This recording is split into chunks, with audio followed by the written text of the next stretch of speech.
दोस्तों, इस वीडियो में हम बात करेंगे फिश ऑयल को लेके, कुछ चीज़ों को लेके। जैसे फिश ऑयल क्यों और कब यूज़ करना है, वैसा नहीं। मुझे कुछ कुछ क्वेरीज आ रहे थे ओवर द टाइम। मैं एक फिश ऑयल यूज़ करता हूँ, पर्टिकुलरली मसल नेक्टर का। मैं क्यों ये यूज़ करता हूँ, उसका ईपीएडीएच वैल्यू जो है दूसरों का कैसा है, उसका प्राइस कैसा है, उस हिसाब से बहुत सारे क्वेश्चन थे। तो मुझे लगा एक पर्टिकुलर एड्रेस करना है इस चीज़ को एक तरह से। That's why I am making this video.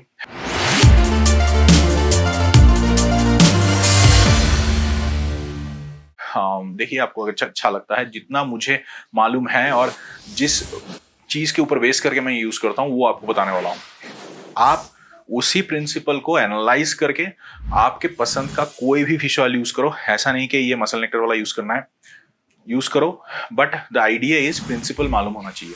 ठीक है, तो पहले बता देते हैं। देख, ऐसा नहीं कि मैं कल अचानक मसल नेक्टर ने मुझे फोन किया और बोला कि लो मेरा फिश ऑयल का वीडियो करो, ऐसा नहीं है। ये देखिए, ये है इन लोगों का नया डब्बा मसल नेक्टर का। ठीक है, ये डब्बा अभी आता है नीचे, ये ब्लैक कलर का, ये अभी मैं खरीदा हूँ। और इससे पहले के जो डब्बे मैं यूज कर रहा हूँ वो ये पुराना, अगर जो भी खरीदते हो उनके चीजें आपको मालूम है, ये पुराना डब्बा है उनका। ऐसा है कि I am like about 1 year user of their product. मैं पहले फिश ऑयल यूज नहीं करता था, बहुत पहले बचपन में कॉड लिवर ऑयल यूज करता था, सी कॉड। पर बीच में गैप था। फिर आई स्टार्टेड यूजिंग, क्योंकि मेरा फिश कंजम्पशन थोड़ा कम हो गया, तो हिसाब से उसको आपको रेस्ट्रिक्ट करने के लिए, क्योंकि आप फिश जब कंज्यूम करते हो आप फिश ऑयल पाते हो, पर उसका बायो अवेलेबिलिटी डिफरेंट होता है जब आप डायरेक्टली कैप्सूल से लेते हो, उसके हिसाब से। ठीक है, तो इसलिए तो अभी बताते हैं दो तरह के चीजें जो होते हैं फिश ऑयल को लेके, जो घपले होते हैं, और उसको कैसे आप समझोगे उसके बारे में। फर्स्ट चीज, आपको रिव्यू में दिखेगा, बहुत जगह पे रिव्यू है और लोग रिव्यू में बताते भी हैं। अमेजोन में बहुत रिव्यू है कि ये जो फिश ऑयल मैं यूज कर रहा हूँ बहुत बढ़िया है, इसको खाने के बाद 2-3 जो भी लो आपको डकार नहीं आता फिश वाला। तो that is your first indicator. You should understand कि फिश ऑयल लेने से फिश का डकार जनरली तो आना चाहिए।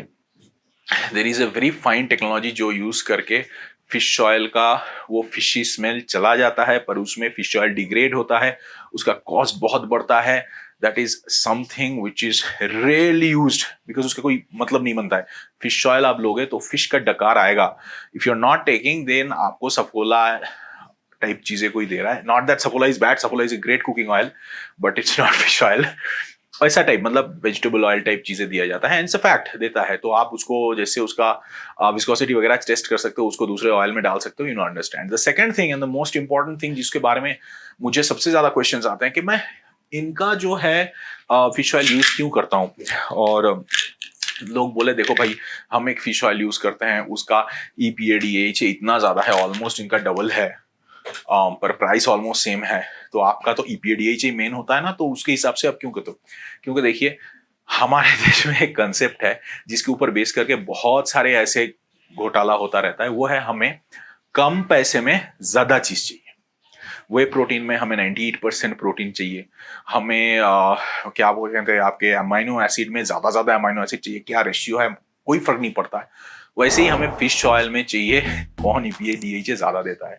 बट ईपीएडीएच जो, पहले आपको ये मालूम करना है, तो ईपीएडीएच ज्यादा मिल रहा है इसका मतलब नहीं कि आपको सही चीज मिल रहा है, या फिर I will say to that extent कि आपको लेना चाहिए कि नहीं।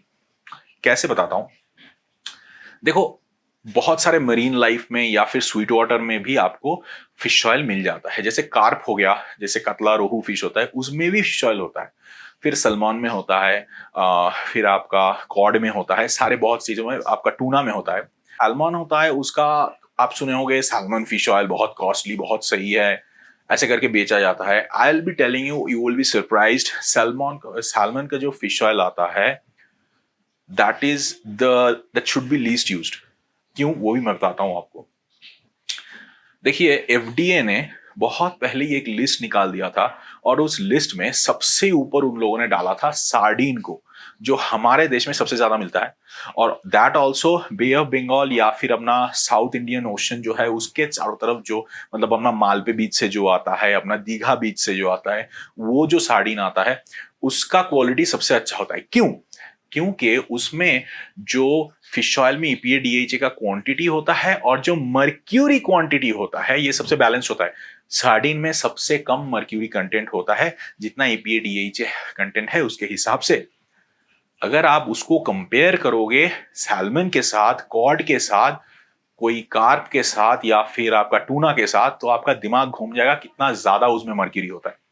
अभी मर्क्यूरी कंटेंट ज्यादा होने से आपको दो प्रॉब्लम होगा। एक तो होगा, देखिए आप कॉड से या फिर कोई भी ऐसे दूसरे फिश से अगर आप लोते हो फिश ऑयल, तो उसमें ईपीएडीएच इतना ज्यादा मिल जाएगा एक्सट्रैक्ट करके कि आपका ईपीएडीएच नंबर बहुत ज्यादा दिख जाएगा, ठीक है।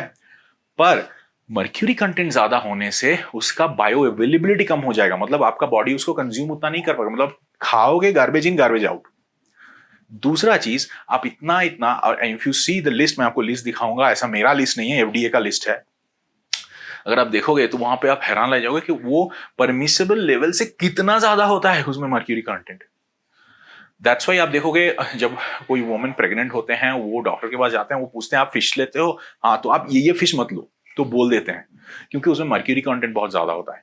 सेम रीजन में जो आप बहुत लोग यूज कर रहे हो, डेफिनेटली कुछ कुछ फिश ऑयल जिसमें ईपीएडीएच बहुत ज्यादा मात्रा में है, सही प्राइस आ रहा है, that's because they are using the fish source जो ईपीएडीएच ज्यादा देता है, पर उसके साथ साथ मर्क्यूरी भी ठोसता है बहुत ज्यादा। It's a natural thing, you cannot just के आप एक को लोगे दूसरे को छोड़ दोगे, मतलब आप ईपीएडीएच ज्यादा ले लो और मर्क्यूरी को फेंक दो, ऐसा नहीं होता है उसमें। That is the big problem and that's why मैं मसल नेक्टर के इसके साथ, एक तो देखो इनका सोर्स अच्छा होता है, दूसरा इन लोगों ने अपने वेबसाइट में लैब रिपोर्ट वगैरह डाल दिए हैं, रिसेंटली डाला है, पहले नहीं डाले थे।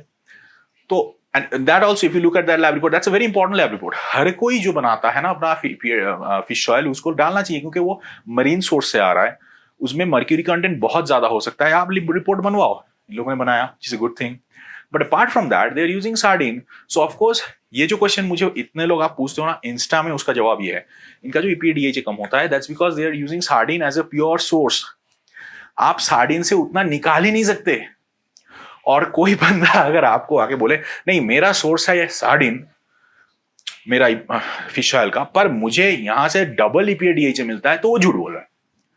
क्योंकि एक पर्टिकुलर फिश या मरीन लाइफ से आपको एक अमाउंट ऑफ ईपीडीएच मिलेगा। फिश ऑयल तो आप बहुत निचोड़ सकते हो, पर उसमें जो ईपीडीएच का रेशियो है वो एक मात्रा में ही मिलेगा। तो अगर कोई बोलता है नहीं मेरे पास ये सार्डिन का ही सोर्स है पर मेरा इतना 40% ज्यादा ईपीडीएच है, तो भाई आप झूठ बोल रहे हो। और दूसरा चीज, आपको गारंटी, देखो मैं ये बहुत कॉस्टली होता है इन चीजों का, ईपीडीएच का टेस्ट बेस्ट मैं नहीं करवाया हूं। अगर आप खुद बहुत ज्यादा लेते हो या फिर आप खुद कर लो या फिर कंपनी को बोलो करने के लिए, it's very important to do metal test for EPDH oil, because वो मरीन लाइफ से आता है, उसमें हेवी मेटल होने का चांसेस, और है ही चांस क्या है, और उसमें आपको ज्यादा से ज्यादा mercury poisoning, heavy metal poisoning जो होता है वो हो सकता है। और आप इतना ज्यादा ईपीडीएच डाल रहे हो, वो अब्सॉर्ब नहीं होगा बॉडी में क्योंकि मर्क्यूरी ज्यादा है, उसलिए this is the main reason why I use this one. अभी जैसे मैंने कहा प्रिंसिपल इंपॉर्टेंट है, अगर ये प्रिंसिपल आपके फेवरेट फिश ऑयल में बैठता है, या अंकुर जो बोल रहा है वो फिश ऑयल नहीं लूंगा दुनिया का, वही कोई और फिश ऑयल ले लो, पर आप वो सोचो कि ये प्रिंसिपल बैठ रहा है कि नहीं, आप एनालाइज करो अपने तरफ से और फिर जाके लो। हमेशा fish oil is a very underrated product, बहुत सही चीज है। I mean it's amazing, it controls your hormone levels to a different level all together.